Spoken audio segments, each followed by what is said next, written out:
Vamos orar mais um pouquinho, meus amados? Fique aí um pouquinho em estado de oração. Vamos pedir para que o Senhor habite completamente neste lugar. Vamos pedir que o Espírito Santo de Deus habite completamente aqui neste lugar. Habite completamente no nosso ser, tomando conta de corpo, alma e espírito. Corpo, alma e espírito. Que o nosso espírito agora esteja em total comunhão com o Espírito de Deus. Papai querido, paira sobre este lugar, Pai. Espírito Santo de Deus, paira sobre essa casa e sobre esses irmãos, sobre os teus filhos que aqui estão aqui neste lugar, Senhor. Nós clamamos por misericórdia e clamamos pelo Abba, Pai. Clamamos que o Senhor nos traga agora espírito de revelação, espírito de sabedoria. Que o Senhor derrame sobre toda a carne o Espírito, trazendo mansidão, humildade, e coragem, intrepidez da palavra. Oh, papai querido, só o Senhor sabe como cada um adentrou aqui este lugar. O Senhor é tão grande, o Senhor é tão poderoso, que o Senhor conhece o nome de cada um que aqui está. Conhece o passado, o presente e conhece o futuro também. O Senhor conhece o coração. O Senhor conhece o coração, onde está escondido ali os mais profundos sentimentos. Seja ele de alegria, seja ele de tristeza, seja ele de paz ou até mesmo de guerra. O Senhor é esse Deus que conhece. E o Senhor é o mesmo Deus que pode trazer agora uma mudança de sentimento dentro de nós. Não porque nós queremos ou porque nós estamos precisando, mas porque o Senhor é bom. E o Senhor quer que nós vivemos em glória ao teu santo nome. Que tudo aqui seja em conformidade com a sua palavra e com o teu reino. Abençoa, Pai querido, a cada um aqui neste lugar. Que nesse momento agora a gente possa escutar a sua palavra, entender a sua palavra e saber que o Senhor é bom nas nossas vidas. Assim nós te louvamos e te agradecemos, Pai. Amém e amém. Glória a Deus, meus amados, glória a Deus pela sua vida, que Deus te abençoe, amém? Salmo número 90, versículo número 12, diz assim a palavra: ensina-nos a contar os nossos dias, de tal maneira que alcançamos coração sábio. Ensina-nos a contar os nossos dias, de tal maneira que alcançamos coração sábio. Amém? Meus amados, eu vou começar no dia de hoje uma série de pregações que é baseado nesse livro. Um Mês para Viver. Esse é um livro escrito por um casal de pastores, Karen e Chris Shork. Eles são dos Estados Unidos e eles escreveram esse livro. Então eu vou fazer uma série de pregação com base nesse livro. Hoje é o primeiro dia, ok? E eu quero convidar você a estar vindo, não só no dia que eu vou pregar, mas em todos os domingos. Porque todos os domingos tem uma palavra. Mas dê continuidade. Venha nesse domingo, venha nos demais. E a gente vai se falando, a gente vai informando quando a gente vai falar dos próximos pontos desse livro, ok? Meus amados, esse livro aqui, o tema dele é Um Mês para Viver. O que aconteceu com esse casal? Esse casal de pastores, eles tiveram uma experiência muito bacana com o ministério deles. Eles trabalhavam com pessoas em fase terminal. Eles trabalhavam em hospitais com pessoas em fase terminal. O que é uma pessoa em fase terminal? É uma pessoa que já está quase morrendo. É uma pessoa que já está quase falecendo. Então ele escreveu esse livro, 30 dias para viver sem arrependimento. 30 dias para viver sem arrependimento. Quem aqui uma vez fez alguma coisa que depois lá na frente se arrependeu? Né? Não só uma, né? 2, 3, 10, 20, 30, 50, 100, a gente vai aumentando, né? Eu já fui um desses que fiz muitas coisas e depois lá na frente eu me arrependi.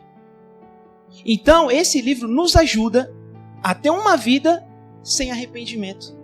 Olha que coisa legal, né? Você tá lá na frente e você fala, puxa, eu não me arrependo das coisas que eu fiz. Não porque você é orgulhoso, mas eu não me arrependo porque eu não fiz coisas erradas, mas eu fiz coisas boas. Então esse livro é 30 dias para viver sem arrependimento. O tema dessa pregação de hoje é viva apaixonadamente. Viva apaixonadamente. A gente que é um pouco mais velho, que já está casado, a gente um dia já foi apaixonado. Ou até mesmo a quem é um pouco mais novo, adolescente, alguma coisa, já deve ter tido uma paixão. Como que é se apaixonar, meus amados? Meu Deus, você fica sem fôlego. Quando você se apaixona, é isso mesmo. A gente fica bobo, né, Lan? Quando a gente se apaixona, a gente fica bobo. A gente faz de tudo para agradar aquela pessoa. Ou a gente faz de tudo para estar na companhia daquela pessoa. Às vezes a gente fica até cego. Você fala, mas poxa, você não está vendo que tem um defeito nessa pessoa? Você fala, eu não estou vendo. Ou se está vendo, nem leva em consideração. Por conta de tão apaixonado que você está. Então um convite desse livro e dessa pregação de hoje é viva apaixonadamente. Amém? Glória a Deus. Meus amados, é um pouco difícil da gente falar sobre morte. É um pouco difícil da gente falar sobre morte. É um assunto, não é nem um assunto indelicado, mas toda vez que a gente fala, parece que é um clima meio esquisito, né? Mas nós vamos ter que falar um pouquinho sobre morte no dia de hoje. O que a palavra de Deus ela fala sobre as nossas vidas? O apóstolo Tiago fala que a nossa vida é como brisa passageira, ou como um vapor que sobe, daqui a pouco o vento vem e se espalha. Nós estamos hoje em 2020, após morte e ressurreição de Cristo, fora o tempo que passou antes disso. Então você pega a sua idade que você tem hoje, por exemplo, hoje. Eu estou com 35 anos. O que é 35 anos em meio a 2020 anos? É muito pouco. É muito pouco. Mas sabe o que acontece? Tem muitas pessoas que vivem como se fosse viver, 300, 400, 500, 600, 700 anos, sem pensar nas coisas certas ou nas coisas erradas. A gente vê por aí pessoas de tudo quanto é cultura, é idade, é raça, é credo, elas morrendo. Mas a gente nunca imagina que nós um dia vamos morrer. Certa pessoa disse que a morte, meus amados, é como se fosse uma fila com uma senha. Que todo mundo tem uma senha, mas ninguém sabe qual é o seu número. Ninguém sabe qual é o seu número. Vocês já foram em algum restaurante onde você recebe... você chega na recepção e aí não tem lugar, a pessoa te dá um cartãozinho, né? Um númerozinho. Aí você fica por ali conversando, batendo um papo com a pessoa. E aí quando aquele cartãozinho toca, é hora de você entrar. Assim mais ou menos é a morte. Vai chegar uma hora que o cartãozinho vai tocar e o Eterno vai nos chamar. E Ele vai nos chamar. Existe idade para isso? Não existe. Nós temos convivido aqui no Parque Bristo com a morte bem próximo, onde pessoas morreram muito jovem. Há um certo filósofo que disse assim,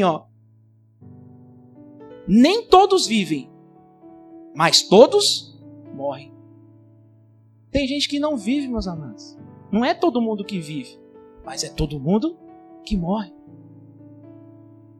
Nós vemos aí agora a perda aí dos vizinhos nossos aqui, né? De um bebezinho de 17 dias.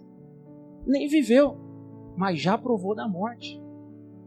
Vimos a adolescente, também aqui vizinho nosso também, tão pouco tempo de vida, faleceu. Então pode ser com criança, pode ser com jovem, pode ser com adulto, pode ser com qualquer um. Pode ser com qualquer um. Meus amados, eu queria chamar a atenção de vocês para cá. Não fiquem com medo, tá? Não fiquem com medo. Isso aqui é uma lápide, né, de cemitério, né? Às vezes, né, os irmãos ficam até com medo, que até se benze, né? Bate na madeira. Não fica com medo, meus amados, não fica com medo. Eu só quero explicar algumas coisas com relação a essa lápide aqui. Olha só, aqui tem o nome de uma pessoa, certo? Eusébio, a gente não sabe quem é. Eu peguei isso aqui no Google, tá? É um nome aleatório, tá? O que tem aqui? Esse primeiro aqui, ó. É uma data de nascimento. E aqui? A morte.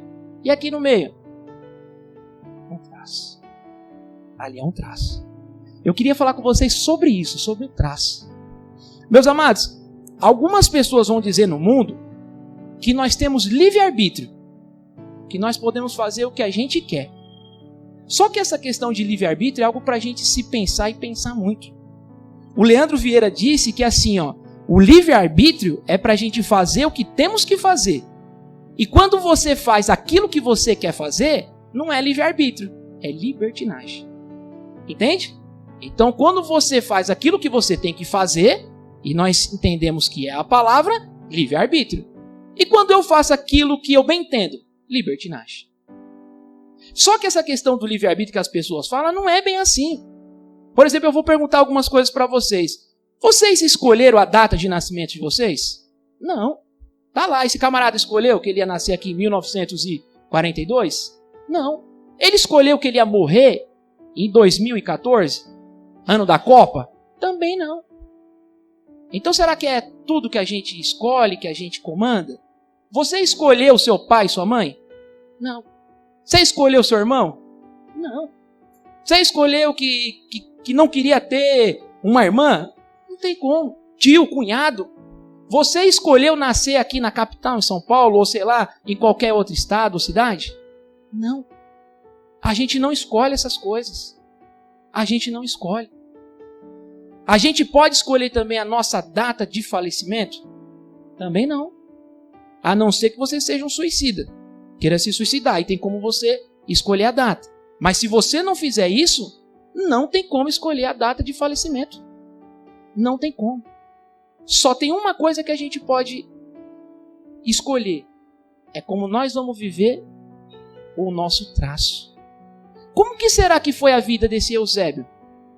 Nasceu em 1942, morreu em 2014, tem um tracinho aqui no meio. O tempo de vida dele. O que será que ele fez na vida? Estudou, trabalhou, teve família. Quais são os sentimentos dele? Foram coisas boas, coisas ruins? Teve desafios, não teve desafios? Assim vai ser com nós. Como é que você está escolhendo viver o traço? Como é que você está fazendo com o seu traço? Esse tempo entre o nascimento e o dia que você vai para o céu. O que você está fazendo nesse traço? Aí esse casal percebeu que essas pessoas em fase terminal, elas tinham duas reações. Então a pessoa ela ia para o hospital e chegava lá, o médico dava uma notícia muito ruim para ela, dizendo assim, ó, você está muito doente. E essa doença que você tem é muito grave. E você só tem tanto tempo de vida. Muito curto. Essas pessoas tinham duas situações para reagir.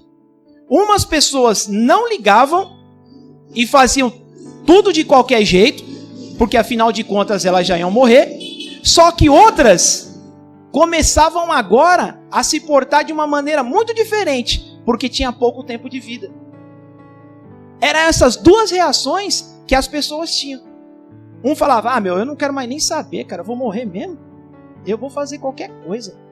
E outras falavam, não, eu só tenho pouco tempo de vida. E agora eu quero fazer de uma maneira totalmente diferente. Amém? Vocês estão comigo aqui? Amém. Glória a Deus. Meus amados, se você descobrisse, se hoje você pudesse descobrir qual seria a data da sua partida, qual seria a sua atitude? Você faria as coisas de qualquer jeito? Ou você faria as coisas melhores? Qual seria a sua atitude? Agora uma outra pergunta. A gente precisa receber uma notícia dessa para poder fazer as coisas direito? Não. Não vamos deixar chegar nesse ponto, não. Não vamos deixar chegar uma notícia muito ruim da sua vida, que você tem pouco tempo de vida, para você fazer as coisas diferentes. Vamos fazer agora. sem notícia ruim nenhuma. Sem notícia ruim nenhuma.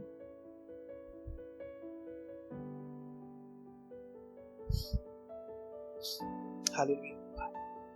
Aleluia. Talvez vocês fiquem um pouco assustados, estou vendo que vocês estão em silêncio. Mas fiquem calmos. Amém? Glória a Deus. Vai acabar bem. O final é feliz. O final é feliz.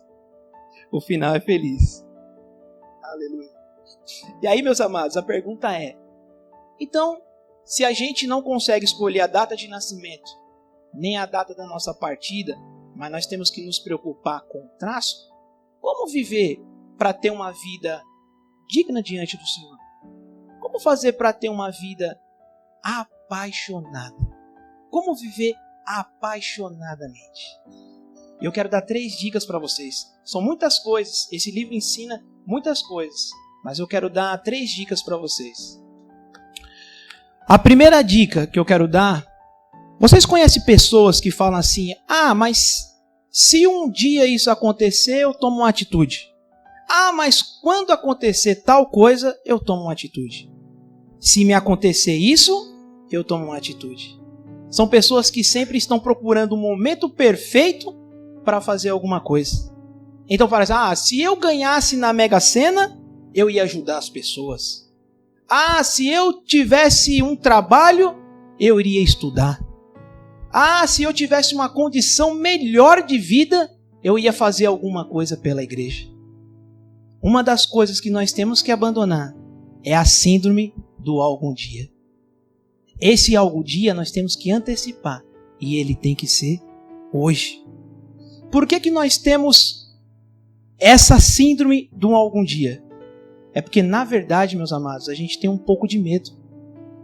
A gente tem um pouco de medo de fazer algumas coisas, então a gente se segura. A gente se segura e fica colocando desculpa em algum dia, em alguma outra coisa, em alguma outra situação. O medo faz com que a gente se paralise. Eu dei um exemplo aqui há muito tempo atrás com relação a minha esposa. Ela tinha um medo muito grande de dirigir. Ela tinha o carro, ela tinha a habilitação, mas ela tinha um medo muito grande de dirigir. Então ela já tinha todas as coisas, mas ela tinha um medo muito grande de dirigir. E não conseguia ir, e não conseguia ir, e não conseguia ir. O medo paralisava ela. Mas um dia ela tomou uma posição e disse: não, eu vou vencer esse medo. Pediu uma ajuda para uma pessoa, uma pessoa encorajou ela, e ela se libertou desse medo. E ela conseguiu a fazer o sonho dela, conseguiu realizar o sonho dela. Hoje ela dirige para cima e para baixo. Hoje ela dirige para cima e para baixo. Mas nós temos que tentar vencer o nosso medo. Nós temos que tentar vencer essa insegurança. Deus nos fez com propósito para arriscarmos nele, para se arriscar nele. Não deixe as coisas para o último minuto. Se a gente esperar uma notícia ruim para a gente tentar mudar alguma coisa, isso se chama desespero. A gente que acompanha futebol, a gente conhece um pouco disso. Quando um time está perdendo, ou um time está empatando, e ele precisa de um gol, no último minuto tem um escanteio lá na frente, o que o time todo faz? Todo mundo vai para o ataque. É o último minuto. É desespero. Não tem mais o que fazer, tem que atacar. Quando é que você faz isso? É com 20 minutos de jogo? É no segundo tempo, no começo? Não é. É no último minuto. Porque é desespero. Você vai para frente e quer fazer o gol de qualquer maneira. Com nós não podemos ser assim, meus amados. Nós não podemos esperar chegar o último minuto para que a gente vá para frente e tente fazer o gol. Nós temos que fazer isso no primeiro tempo. Nós temos que correr como se a gente já não tivesse tanto tempo pela frente. E aliás, meus amados, eu não sei quanto tempo nós vamos ter mesmo. Não dá para saber. Se você pega isso que o pastor falou sobre a questão do carnaval, sobre a questão do que está acontecendo no nosso país. Ontem eu estava trabalhando no Vale do Anhangabaú, meus amados. A coisa está terrível. A coisa está terrível. Chegou uma hora que eu estava ali na frente daquele lugar, aquela rua tomada, E eles fazendo de tudo que você pode imaginar. Tudo. À luz do dia. Sem pudor algum. Eu comecei a chorar. Eu comecei a chorar dizendo assim: Senhor, tenha de misericórdia da vida deles. Perdoa, Pai, porque eles não sabem o que fazem. E eu te agradeço, porque um dia o Senhor me tirou daí. É como o pastor falou, a gente já foi. Nós já estávamos lá. Como é que a gente faz agora? A gente aponta para eles e diz assim: vocês mesmos são pecadores, são ímpios, vão tudo para o inferno. Não. Da mesma forma que Deus agiu com misericórdia nas nossas vidas, nós temos que agir com misericórdia na vida deles. Orar e clamar por eles. E, se possível, levar a palavra. Como muitas igrejas têm levado a palavra para esses lugares. Vila Matilde tem levado a palavra. A Bola de Neve tem levado a palavra. A gente tem acompanhado, tem visto alguns posts. Então, meus amados, a primeira dica é: não deixe as coisas para a última hora. Não deixe algum dia, algum tempo, porque pode ser que você não tenha esse tempo. Pode ser que você não tenha esse tempo. Quem já perdeu um ente querido sabe muito bem disso. Qual diferença faz o tempo? Quando você perde um ente querido, você fala: puxa vida, eu deveria ter falado para ele aquilo lá. Puxa, eu deveria ter dado um abraço nele. Eu deveria ter me despedido, eu deveria ter consertado aquela situação entre eu e ele, ter pedido perdão. Mas chega uma hora, meus amados, que não tem mais tempo. Não tem mais tempo. É como você atrasado para ir correndo para o trabalho e você chega no ponto e o ônibus passou. Já foi. Não tem mais como. É só se conformar. Segunda dica: arrisque-se mais pela fé. Meus amados, arrisque-se mais pela fé. Não é para se arriscar de qualquer jeito. Eu não estou falando de você sair por aí fazendo coisas erradas. Sair empinando moto, andando em cima de trem. Não é desse arriscar que eu estou falando. É arrisque-se mais em fé. A palavra de Deus fala que assim, sem fé é impossível agradar a Deus. É como a Mi falou. O exemplo que a Miriam deu é exatamente isso que eu quero falar. Tem que se arriscar na fé. Senhor, mas eu não estou entendendo, não estou conseguindo, mas porque o Senhor está falando e está me dando uma palavra, eu vou arriscar. Porque ela poderia muito bem não se arriscar. Não, o Senhor está falando, mas Senhor, mas o que os irmãos vão pensar lá? E se, mas Senhor, presta atenção. O Senhor está falando para mim fazer um culto de oração. E se eu for lá no culto de oração e só tiver eu? Não pensa? E só tiver eu lá orando, Senhor, o que eu faço? Arrisque-se mais. Meus amados, às vezes a gente deixa de tomar alguns passos na nossa vida, preocupado também com a opinião dos outros, mas vão rir de mim, vão me ridicularizar, vão trazer opiniões sobre mim, vão falar de mim por aí. Meus amados, esquece isso. Arrisque-se mais em fé. Arrisque-se mais em fé. Você só vai conseguir chegar em lugares altos, em outros lugares, se você se arriscar. Põe o próximo slide para mim. Meus amados, olha que frase legal essa. Você sempre pode dizer, quando está no caminho da realização, ele vai de ladeira acima o tempo todo. Se você encontrar um caminho que não tem risco nem dificuldade, descobrirá que ele não leva a lugar nenhum. Se arriscar em fé e ir para um objetivo é sempre estar subindo e com obstáculo. Se você estiver indo para algum lugar e é ladeira abaixo e não tem risco nenhum, você está indo para o caminho errado. É fácil demais. Não vai dar certo.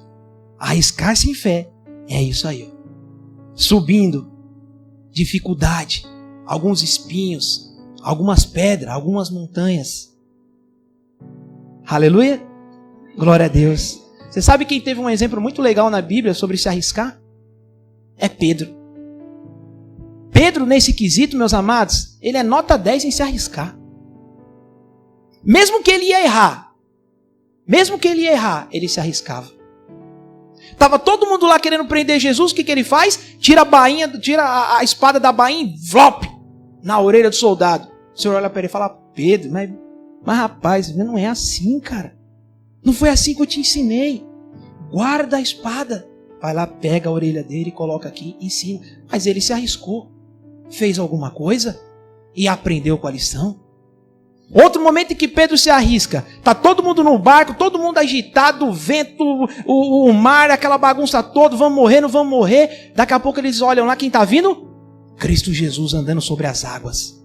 Uma pessoa fala, é um fantasma. Ele fala, não é. Olha quem está vindo lá, é Cristo Jesus. Jesus dá uma palavra e diz, não, sou eu mesmo. Sou eu mesmo que estou indo ao encontro de vocês. Aí Pedro fala assim, Senhor, se é tu mesmo, faz-me ir ter contigo. E Jesus fala para Pedro, então vem. Ninguém, meus amados, se arriscou naquele barco. Ninguém, a não ser Pedro. E ele vai lá, desce, põe os pés na água e começa a andar sobre as águas. E começa a andar sobre as águas. Aí você fala assim, mas e Senhor, e se não der certo a oração e se eu afundar? O Senhor pega pelas mãos. Senhor, agora eu estou com medo e me afundei. O Senhor pega pelas mãos e sustenta. O Senhor deu uma palavra para nós. Ele disse assim, no mundo tereis aflições, mas tende bom ânimo, porque eu estou com vocês o tempo todo. E se afundar eu pego. Se chorar eu te consolo. Se estiver triste eu vou te consolar. Ele estaria conosco o tempo todo. Toma posse, meus amados, dessa palavra. Arrisque-se mais. Pessoas que estão no comodismo não conseguem alcançar lugares maiores. Em qualquer área da vida. Em qualquer área da vida. Seja ela relacionamento, profissional, ministerial, o que for. E o Senhor quer que a gente tenha atitudes de fé. De se arriscar com Ele. Lembra da parábola lá dos talentos? O Senhor deu um talento para 1, 2, 3, 4, para as pessoas, dividiram e falou, agora estou indo, quando eu voltar nós acertamos as contas. Um multiplicou por 4, por 5, negociou, fez tudo, mas um só ficou com medo e enterrou o talento. E quando o Senhor chegou para cobrar o talento, ele falou, Senhor, eu sei que o Senhor é duro, que quer as coisas tudo certinho. E na verdade eu fiquei com medo de perder o seu dinheiro. E eu enterrei. E agora está aqui, são e salvo. E o Senhor fala para ele, puxa vida, mas você não poderia nem ter colocado no banco para receber pelo menos os juros? Teve que enterrar, mas não fez nada. Aparte-se de mim. Pegue esse talento que sobrou e dê para aquele que fez mais. Então se você quer algo a mais na sua vida, meus amados, se arrisque. Se arrisque. Se arrisque por bons estudos, por melhor vaga, por promoções, por um lugar melhor para morar, pelo ministério. Isso que estamos fazendo aqui é se arriscar mais. Vamos alugar mais uma casa. Vamos alugar mais uma casa. É se arriscar mais. Porque nós não estamos fazendo as coisas sozinhos. O Senhor está fazendo junto conosco. Então nós nos arriscamos com o Senhor. E o Senhor vai nos dando graça, sabedoria, entendimento para seguir. A outra dica: encontrar o sonho de Deus para a nossa vida. Esse aqui, eu confesso para os irmãos que é um pouco complicado.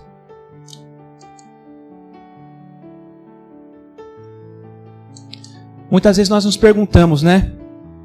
Será que o que eu estou fazendo é da vontade de Deus? Será que o que eu estou fazendo é realmente o que Deus quer para a minha vida? Essa é uma pergunta difícil de se responder. Mas você consegue saber. Você consegue saber. O que eu queria dizer para vocês, meus amados, é que assim, ninguém nasceu por acaso. Ninguém. Aí você fala assim, mas eu sou fruto de um pecado, de uma dificuldade, ou eu fui abandonado pelos meus pais. Sim, eu sei. Mas o nosso Deus, Ele é poderoso para transformar essa situação em bem. Para transformar a maldição em bênção. Então você não está aqui por acaso. Você não veio para cá por conta de um erro. Porque o nosso Senhor, Ele não erra. E Ele já te conhecia antes da fundação do mundo. Não é nem de quando você estava no ventre da sua mãe. É antes da fundação do mundo. Ele não tinha nem criado o mundo e Ele sabia que estaria aqui a Miriam, que estaria aqui o Marcos, que estaria aqui o irmão Nelson, que os irmãos estariam aqui. Que eu estaria aqui hoje trazendo essa palavra. Então você foi criado com um propósito. Como fazemos então para saber se o que estamos fazendo é da vontade do Senhor?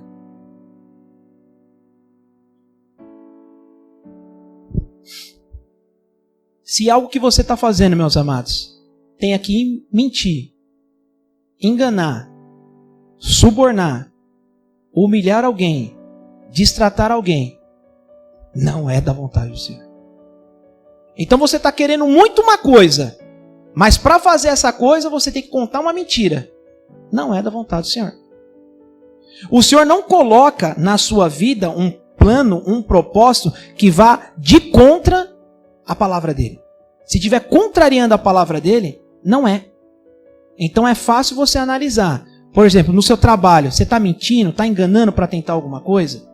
Se você vai fazer um financiamento, tem que mentir para poder conseguir? Na igreja, você está mentindo? Está tratando mal alguém? Está humilhando alguém? Quer se aparecer? Não é plano de Deus. Tudo que o Senhor coloca na nossa vida para cumprir um propósito é de acordo com a palavra dele. E a gente sabe que o Senhor não mente, que Ele não tem mancha, Ele não tem mácula e não tem ruga. Tudo que Ele faz é bom, perfeito e agradável. É santo. É justo. Então seus filhos têm que andar da mesma forma. Então essa é a primeira dica. Se você quer saber o plano de Deus, veja quais são as suas atitudes. Se você tiver que manipular alguma coisa, ou tiver que contar alguma coisa de errado, esse não é o plano de Deus. Esse não é o plano de Deus. Vou dar um exemplo para vocês aqui, um exemplo bem escrachado, né? Mas diz que tinha uma irmã na igreja, e ela chegou para o pastor e falou, ela estava solteira, né? E como a maioria das solteiras, ela quer se casar, né? Então ela chegou pro pastor e falou assim, pastor, o senhor já falou comigo e eu já tenho pretendente. Ele falou, sério? Sério, é fulano de tal. Ela falou, mas como assim? Fulano de tal. Mas fulano de tal é casado. Meus amados, tá certo? Não tá. O senhor vai fazer o fulano de tal largar da esposa para ficar com a irmã? Não vai.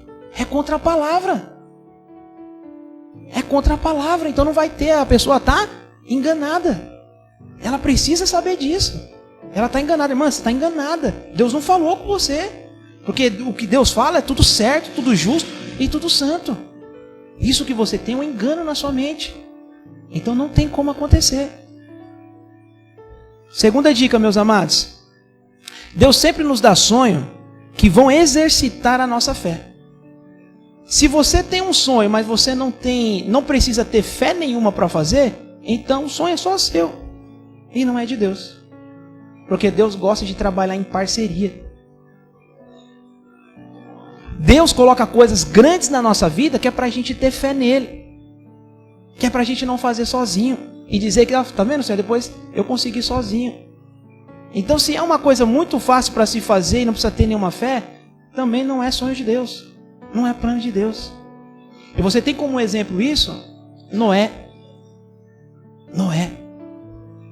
Olha só o tanto de fé que teve que ter Noé. Construindo aquela arca por anos e anos. Imagine as pessoas zombando dele. Porque onde ele estava construindo aquela arca, que foram anos e anos, nunca tinha chovido. Seco. E o mar longe. Então o pessoal passava de manhãzinho lá para trabalhar e falava assim, ó, o maluco lá, ó. E aí, Noé? Tá construindo a arca aí? Ele lá. Aí vem as crises existenciais que a gente passa, que Noé deve ter passado também. Será que Deus falou mesmo? Será que eu estou no caminho certo? Tem as tristezas do dia a dia, as dificuldades. Mas firme em fé, para algo grande. o Senhor coloca coisas grandes na nossa vida para a gente trabalhar em conjunto com Ele. Não deseje coisas pequenas para você não, meus amados. Não deseje. Ano de 2020, porção dobrada, unção dobrada. Deseje coisas grandes para você. Seja desafiador, para que o Senhor possa trabalhar em conjunto contigo. Aleluia. Glória a Deus. Aleluia. Outra coisa para falar também com relação ao plano de Deus nas nossas vidas é assim: se você tem um propósito, se você tem um objetivo, mas esse objetivo só visa você, também não é o plano de Deus. Tem pessoas que têm o desejo de ficar ricas. Isso é plano de Deus? Não. Desde que você vá ajudar outras pessoas, pode ser o plano de Deus. Pode. Agora, se você não tem o desejo de ajudar outras pessoas, meus amados, não é plano de Deus. Lá no meu trabalho tem um senhorzinho lá que ele é muito engraçado. A gente fica assim num corredor, né, olhando a galeria, e ali passa a gente o tempo todo, cruzando de uma rua para outra, né, para 7 de abril.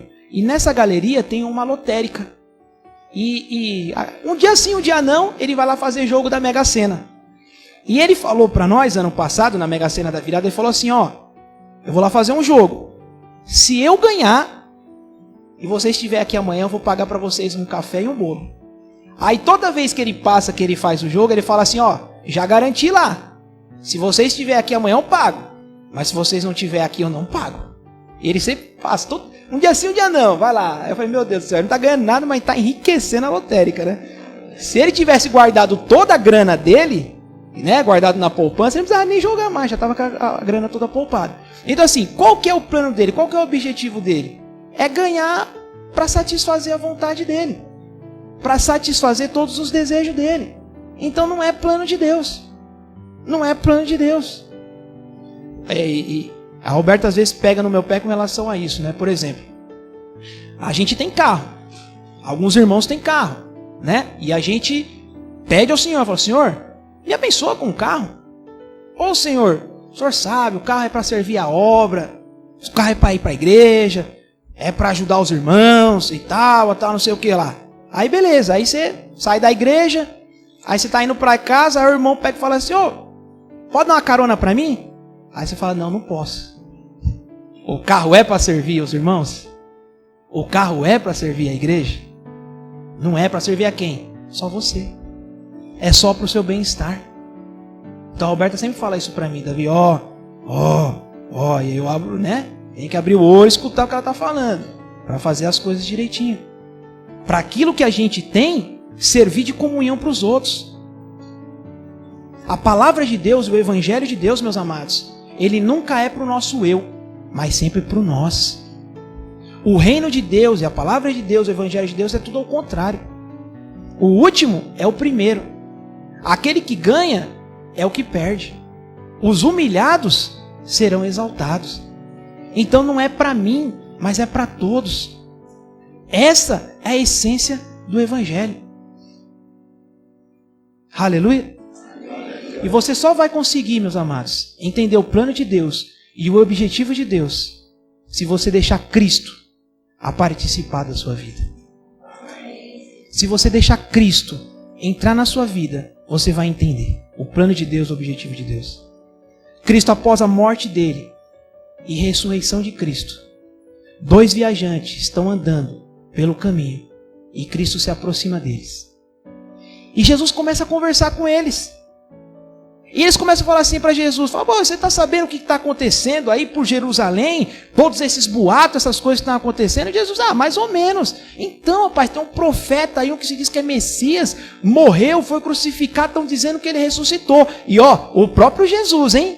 É mesmo, ele é? Fala mais. E eles falando, e eles caminhando, e eles caminhando. Só que eles não perceberam que era Jesus. Estão caminhando, falando sobre Jesus, sobre o acontecimento de Jerusalém, mas não viram que era Jesus. Pode ser assim conosco. Estamos indo à igreja, estamos falando de Jesus, estamos falando do Evangelho, mas talvez a gente nem entenda quem é Jesus. Qual é o princípio do evangelho? Muitas pessoas vêm para a igreja, meus amados, porque querem bênção, querem vitória. A quarta-feira é da vitória. Você vai ganhar, você vai ganhar, você vai ganhar. Eu não tenho dúvida que Deus quer abençoar o seu povo. Deus é bom e quer abençoar o seu povo. Mas nós temos que vir na igreja e caminhar por Cristo, não pelas coisas que Ele vai dar, mas por aquilo que Ele já fez. E o que Ele fez não foi pouco. Lembra que eu falei para vocês? Nos tirou de lá, do lamaçal do pecado. Estávamos nós lá, perdidos lá, pulando no carnaval. Nos deu a oportunidade, nos deu uma segunda chance, nos deu vida e vida com abundância. E é por isso que nós viemos agradecer ao Senhor, e não por aquilo que Ele quer dar. E aí Jesus está andando com os discípulos, eles estão caminhando, e aí fala, não, a gente vai para cá, eu vou para cá. Ele fala, não, fique com a gente, vamos lá em casa. Vamos lá em casa.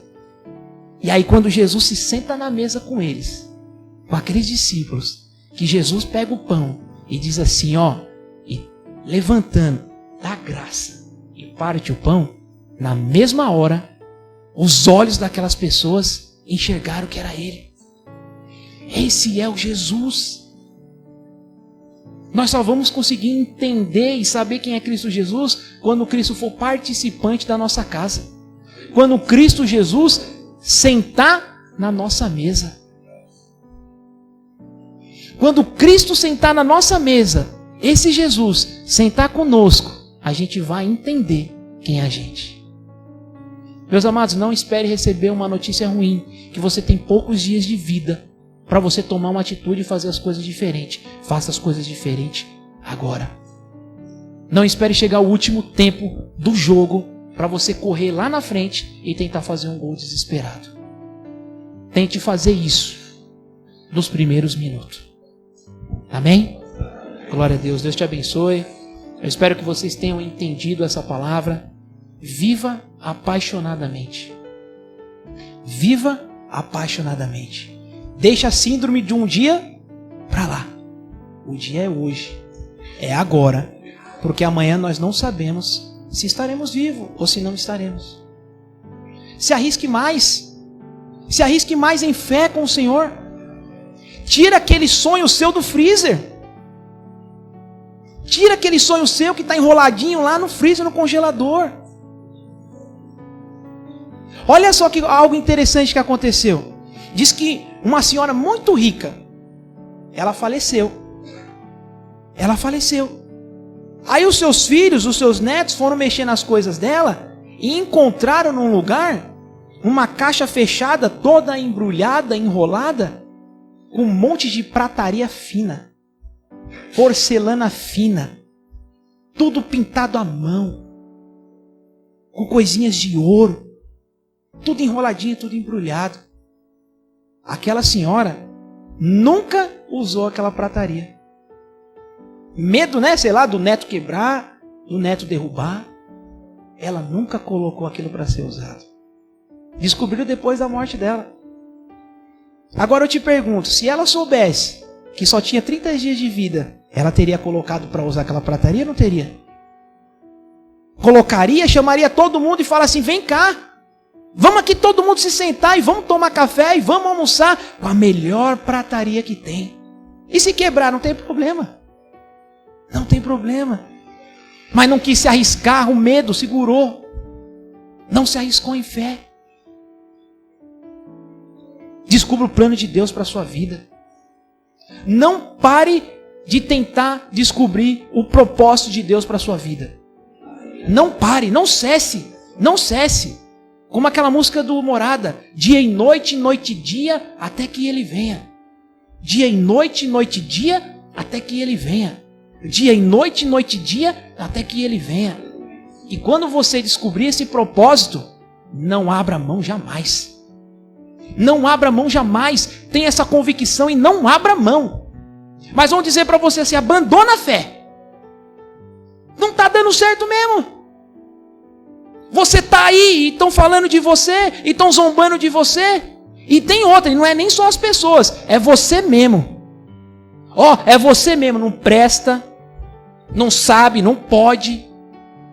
Não, meus amados, não dê voz para o inimigo. Não dê, mas dê voz para aquele que um dia diz que tem um plano na sua vida. E se ele diz que tem, é porque ele tem. Deus não é homem para que minta, nem filho do homem para que se arrependa. Se ele diz que vai fazer, ele vai fazer e vai cumprir. Se apegue nele. Tenha essa convicção, ande com ele, não abra mão. Lembra da pregação do Noz, ele aqui, ó, cumpre uma verdade, Provérbios, eu não lembro o capítulo. 3:23, 23, cumpre uma verdade, não abra mão dela. Não abra mão dela. Lute por ela, diga, eu não abro mão. Eu não abro mão. Aconteça o que acontecer. Tem coisas na vida, meus amados, que a gente é tão duro para não abrir mão, e para outras coisas a gente abre mão tão fácil. Se você pega um menino, um torcedor, por exemplo, esse menino está com a camiseta, a blusa do Corinthians, fala para ele colocar a do Palmeiras para ver se ele põe, ele não põe. Eu não abro mão da verdade, eu não abro mão do Corinthians. Assim é com nós. Mas quando se fala de um sonho, então eu vou abrir mão. Por quê? Por que nós não abrimos mão de torcer por um time, mas pelas coisas espirituais a gente abre? Por tão pouco. Para forçar um torcedor a colocar uma camisa do outro, só se você bater nele e matar ele. Você vai colocar em mim essa camisa, mas eu tenho que estar morto. Então com nós tem que ser a mesma coisa. Eu comprei uma verdade para tirar de mim, é só eu estando morto. Você quer passar por cima de mim? Só eu estando morto. Eu vou morrer pelo meu Senhor. Hoje não vivo mais eu, mas Cristo vive em mim. E eu vou dar vida. Eu vou dar vida pelo meu Senhor. Eu vou dar vida por essa igreja. Eu vou dar vida por esses irmãos que estão vindo aqui receber a palavra. Eu vou dar vida por essas crianças que estão vindo aqui. E eu vou fazer o que for. E eu vou fazer o que for. Um pastor extremamente apaixonado pelo Evangelho. Anos e anos na caminhada de Cristo, pregando, evangelizando, fazendo a obra do Senhor, já com muita idade. E ele falou para um outro pastor: esse ano eu renovei a minha aliança com Jesus. Desculpa. Esse ano eu renovei minha aliança com Jesus por mais 10 anos. E nesses 10 anos, um senhor de idade, e nesses 10 anos eu vou dar tudo por Jesus. Esses 10 anos eu vou dar um sprint final para o meu Senhor. Oh, meus amados, ele poderia já estar indo descansar. Já fez muito. Já ganhou não sei quantas vidas para Cristo. Fez visita, orou incessantemente. Mas ele falou: eu renovei minha aliança com o Senhor por mais 10 anos. E eu vou dar tudo por Cristo Jesus. Meus amados, dê tudo por Jesus. Renove essa aliança com o Senhor. E diga no seu íntimo: eu vou dar tudo pelo Senhor. Não vai ser pouco que eu vou investir, não. Vai ser muito. Eu vou investir o quê? A minha vida. A minha vida. E a palavra de Deus fala que uma vida, uma alma, ela vale mais que o mundo inteiro. Se você está dando a sua vida pelo Senhor, você está dando mais do que o mundo inteiro. Pega todas as riquezas do mundo, não se compara à sua vida que está se oferecendo ao Senhor Jesus. Se ofereça em sacrifício vivo, santo e agradável a Deus. Queria chamar o Ministério de Louvor para estar aqui louvando com a gente. Glória a Deus. Fique de pé, meus amados, eu quero orar com você.